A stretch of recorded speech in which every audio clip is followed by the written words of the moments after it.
Hi, and welcome back to episode 3 of my Suburban Beekeeping Q&A session. Firstly, I want to thank everyone that subscribed. I think as of this morning, I had 70 subscribers, so I didn't think I would be able to achieve even 70, so I'm hoping to get to at least maybe 150 by the end of this year. So thank you everyone that subscribed to my channel. It does help getting my video to be featured more on YouTube, so thank you very much for that. It's been a quiet week. I've had some swarm news, or news that some early swarms have started. My sister-in-law has had two of her empty beehives that she's had in the yard. Some swarms moved in there. I've also had a brother-in-law of mine call me to tell me that he just pulled up at the complex and there was just these bees buzzing all over, and they were basically swarming. I was too far away to actually go there and go and get them. But swarming season has started, and there's been a few incidents of swarming. That's today. I've got some of my nieces and my nephews here today, so it might get a bit loud if they decide to run into the yard, but hopefully they'll stay away. But yeah, so back to this week's questions. I've got some interesting questions. So on the first video, I mentioned what sort of equipment you needed, and to take it a bit further, the first question I had was, what is the minimum equipment needed in your first year? And basically, in your first year, you don't need extraction equipment. You don't need uncapping knives or any of those things, because the likelihood of you getting a harvest in your first year, you might get them, but it's very slim that you will get a harvest in your first year. So if you're just starting and you have 6 months in terms of wanting to get yourself set up before you will have any more funds available, the first thing you would need is obviously a hive. You get complete hives with the deep brood box and one super with 10 frames in it. Normally they come with wax starter strips, so it's not a full wax foundation sheet. So I would suggest you maybe get one of those, and ideally get ones with full wax sheets in them. And that is looking at around 1,000 Rand to 1,200 Rand just for the hive kit. That is the first thing that you must have as an essential item when you get started. The second thing that you would need is a good beekeeping suit. Either a full suit or at minimum just a bee jacket. If you can and funds is available, I would suggest you go for a ventilated bee jacket. That's what I use, and it does keep you a lot cooler in the summer, so try and get yourself a ventilated bee jacket. The ventilated bee jacket, you're looking at another 1,000 Rand at least minimum. A suit maybe 1,500 to 1,800 Rand for the suit. And then also what you would need is your hive tool, and hive tools you can get for about 100 Rand to 130 Rand on a few YouTube, on a few sites in South Africa, so local suppliers for all of these things. And then the other thing you will need is a smoker. So a smoker is essential, because even though you starting out, you will need to do inspections at least maybe once every 2 weeks at a minimum.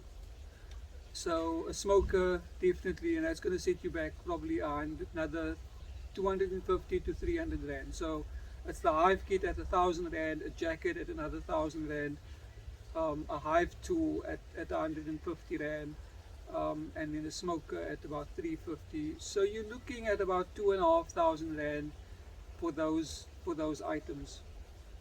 That's the bare minimum. You can always get additional hive bodies, additional supers, extracting equipment, uncapping knives and forks.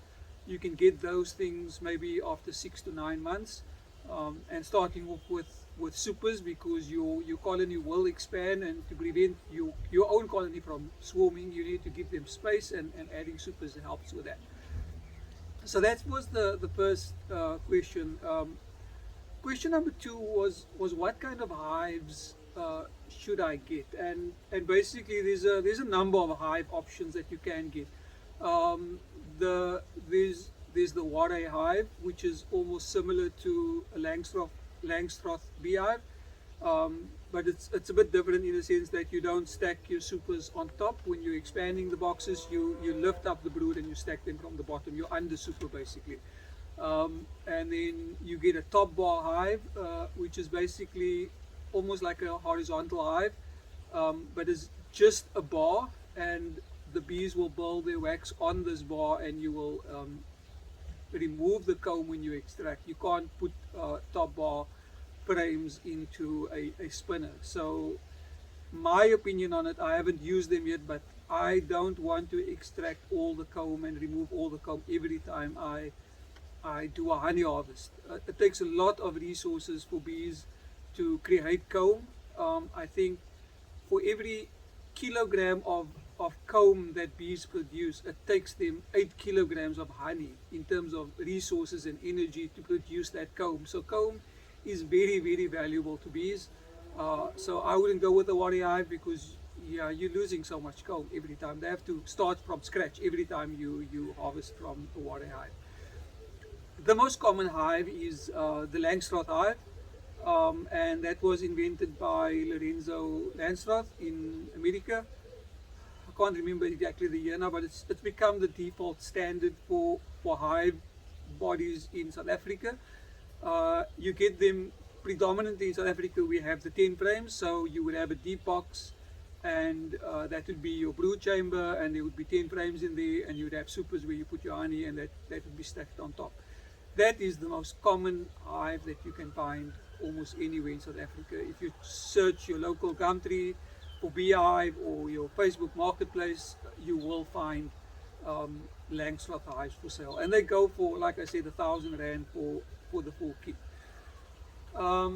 You also get a long Langstroth hive. So if hive bodies become heavy, supers when they are full, and if you are a bit older and you've got back problems, you don't want to be lifting heavy boxes, you can then opt for a long Langstroth hive. It's basically the frames of a Langstroth that's built into a hive body that's horizontal and not stacked vertically. So it will be, I've seen up to 30 frames stacked horizontally in a long Langstroth hive. And basically you can then inspect it, and you have a lid, and you remove frames from there, but you don't add any more boxes on top. You just have this one fixed box. The limitation with a long lang in my mind is that you're limited to only those 30 or 25 frames depending on the length of your long Langstroth hive. So you can't add more boxes to give them more space. So that's one of the limitations. But ideally, if you're starting out in South Africa anywhere and you want to be a suburban beekeeper, go with a Langstroth beehive 10 frame. You're going to find equipment and spare parts and everything. It will be easier, so much easier for you to expand and work from the Langstroth beehive. So we are in swarm season, and that ties into the next question. Why do bees swarm? And so bees multiply on the individual organisms. So the queen will lay, and they will reproduce via the queen laying eggs, and the colony will expand. But the colony itself is also an organism or a macroorganism on its own. So basically, the colony will get so big that they will also want to split and divide and create new swarms or new colonies. So when they become confined in the little space that they are in, and normally it happens in spring up until the early middle of summer, they built up the population so big that they now need to find a new place, and what will happen is the existing queen and sometimes up to a third of the colony in that hive will leave. and they will go and settle on a branch, and they will sit there, and they will send out scouts to go and look for new potential locations for them to set up their hive. The existing colony will be left with queen cells that's in the final stages of being ready and hatching out.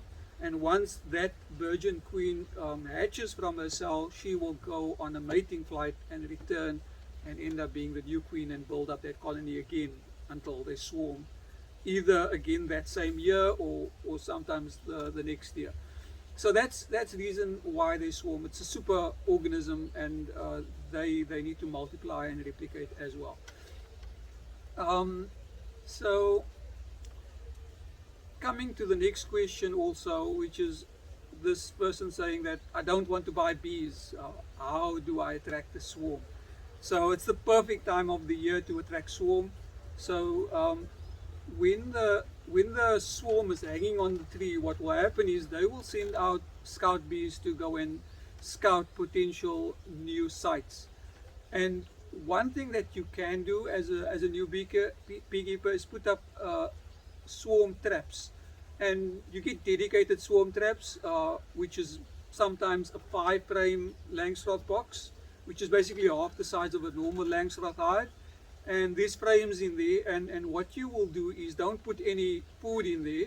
You will basically make it an inviting place for the bees to occupy. I was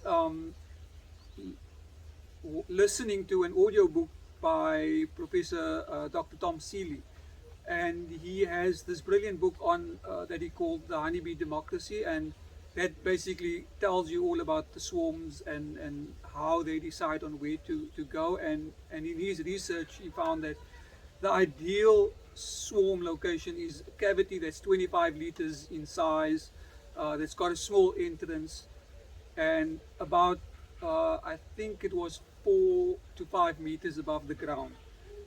But they will also set up a colony on a ground floor. So what you can do is you can get your swarm trap mounted in a tree, and what you will do is you will get something that you can attract them. So there are lures that you can get, that you can buy to attract a swarm, so the colony will smell it and they will see that it's potentially a place where bees lived before, and they will come and set up and decide if your little swarm trap is suitable for them. So that is what they will do, and they will hopefully move in. Another lure that you could try that works very good is lemongrass essential oil. My sister-in-law only used that. So you could take some lemongrass essential oil, take a Q-tip, dip it in the lemongrass essential oil, put it in a Ziploc bag, cut the 1 or 2 corners off so that some of that can come out. But also you'll take the Q-tip and maybe just spread it on the entrance, and then put the Q-tip back in the bag, seal it up, put it in the back corner, and it will slowly release that aroma. It replicates the queen pheromone, so it attracts the bees to the space. You will need to top it up and replenish it maybe every 2 weeks, so you can just if they haven't moved in. So that's a good way to attract a swarm, and definitely attracting swarm is free bees, so why would you not give that a try? So swarm traps is definitely one way to go. My next question, number 5, was what kind of bees should I get? Unfortunately, in South Africa we are very limited. We only have 2 kinds of bees, as I explained. We've got Apis mellifera scutellata, which is the African honeybee, and that's found more north and the rest of South Africa. And then in Cape Town we've got Apis mellifera capensis, which is the Cape honeybee, and that's found primarily in a narrow strip, basically where the fynbos region is. And where you find fynbos, that is where you're going to find the Cape honeybee. There's some hybridization where the 2 areas meet, where you will find a mixture of African honeybees and Cape honeybees. But if you're in Cape Town or in the Western Cape, the honeybees that you are limited to is the Cape honeybee, and if you're further north, the bees that you will get is the African honeybee. Another question I got was, I don't have bees, but I see bees flying into my outside neon fluorescent lights. they're flying up against the wall and up against the window to get into the light. So bees are not very much different to other flying insects in that they are attracted to light. They actually navigate by the sun. So when the bees determine where to go and forage, or where to go and set up a new hive, when they do the bee dance, basically that dance is in relation to the sun. So they use the sun to navigate, and sometimes foragers take time to come back, and the sun sets on them, and then they trying to come back, and then by the time they come back, the sun is gone. There's only unnatural light, neon lights and fluorescent lights and lights in houses and lights coming out of bedrooms. So they will fly towards the closest light source. So what you can do is, if you have a problem with bees coming to your house, or it's probably because there's either someone with a beehive nearby, or there's a colony in a tree somewhere and they just didn't make it back home. What you can do to prevent the bees flying towards your fluorescent lights or knocking on your windows trying to get into the light source, you can maybe switch your lights on an hour after sunset, so that they would fly to another light source. So it's not eliminating the problem, it's just moving it to someone else. But yeah, try and turn your lights on a bit later. That will prevent bees from coming back to your flying into your fluorescent lights early evening when the sun has set. That's it for the questions for this week. This week for me it's going to be very busy. I've just bought 5 new established hives, so I'm going to pick them up after this video is done. I'm going to be preparing and getting the site ready where they need to go. It's 5 existing colonies, and I got a pretty good price on them, so I'm quite happy with that. So that's going to be setting up. Future videos that I will be doing is some of the honey in that hive, some of the frames in that hives that I'm getting is ready for extraction. So I will be using that and doing some extraction videos, going through that process and just explaining the uncapping process, my process at least. I want to be clear, this is not a how to do beekeeping, this is how I do beekeeping. And the common phrase is that if you ask 10 beekeepers for an opinion, you're going to get 12 different answers. So I'm by no means an authority, I'm a new beekeeper. The aim of this series is to take you along my journey as I learn and discover this amazing hobby of beekeeping, and hopefully I'm learning and you learning, and we all are just getting more knowledge about beekeeping. So thank you for joining. If you like this video, please hit the like button, hit the subscribe button. It does help to get my video out there. And I'm going to be doing a lot more videos. Comment if you want to see anything in particular, not just this Q&A, but definitely as I grow within this, I will be doing more hands-on beekeeping videos on the process of extraction, the process of rendering honey, the process of making products from beeswax, and various other things. So stay tuned and subscribe, and thank you very much for tuning into my channel, and hope to see you again next week with another 4, 5, maybe 6, maybe even 10 questions, depending on how the questions comes through. There will be a link at the bottom of this video to the Google form where you can submit your own questions, and again, it's anonymous, you don't have to tell me who you are, but ask the question and I will see if I can help you along. Thank you again for joining, and good luck with your beekeeping journey.